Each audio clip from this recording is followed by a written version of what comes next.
let us talk about a tiny, flexible, fragile creature.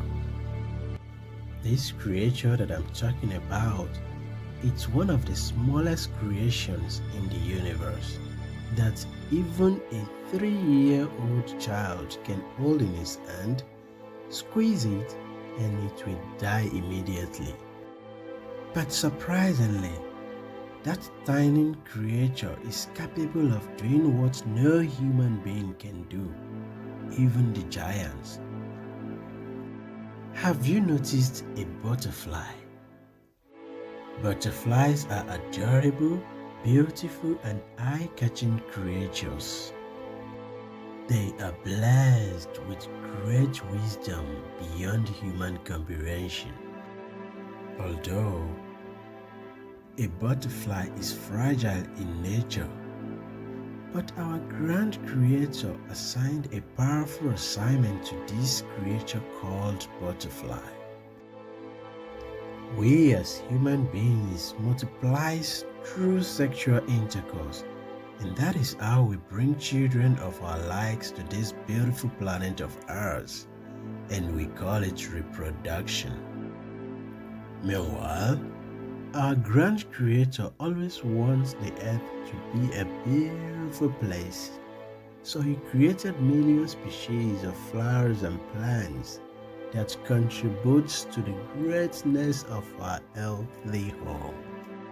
And there is need for these plants to multiply themselves, just as human being does.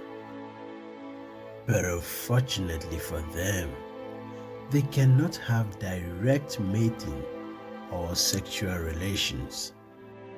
How then will it be possible for them to multiply? That is one of the essential reasons why God created butterflies. Now, this is what happens when it's time for plants to reproduce. Firstly, plant reproduction happens through what we call pollination. Pollination happens when a butterfly locates a male flower, picks the pollen grains from it, and travels to locate a female flower and transfer the pollen grain to the female stigma. Have you ever thought about how great and wonderful that process is? Perhaps you might have thought about it. But what about the lesson we can learn from that? You may say, why do I need to stress myself about a butterfly that is just carrying out its assignment as ordained by God? I don't think I need to do that. That is not necessary. Yes, it is necessary. Because at a point in every human's life, we face challenges, and most of these challenges drains our strength. And sometimes they want to make us to give up on trying. I'm sure you will agree with me on that, right?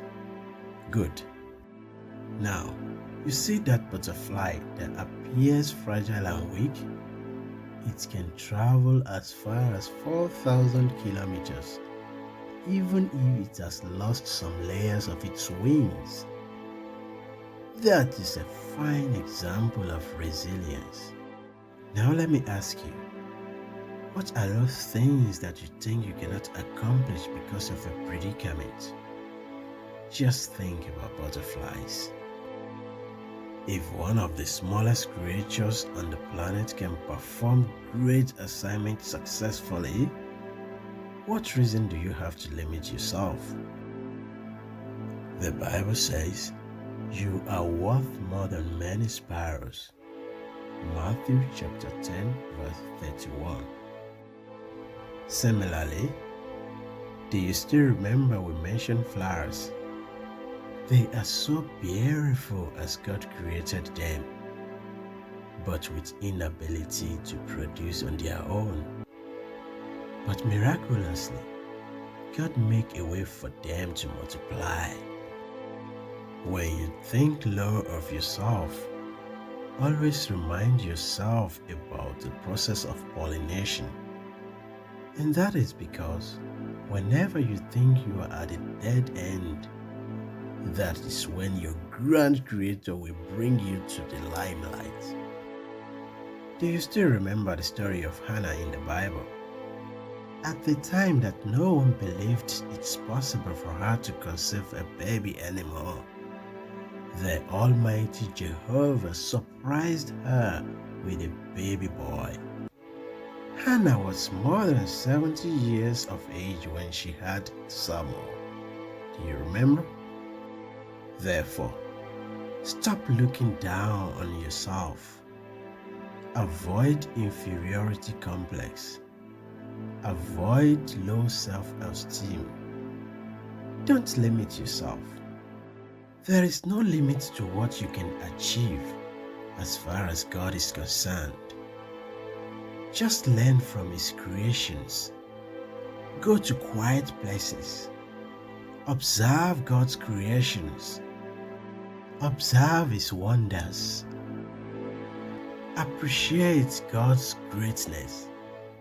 And by doing so, you will be able to regain your strength.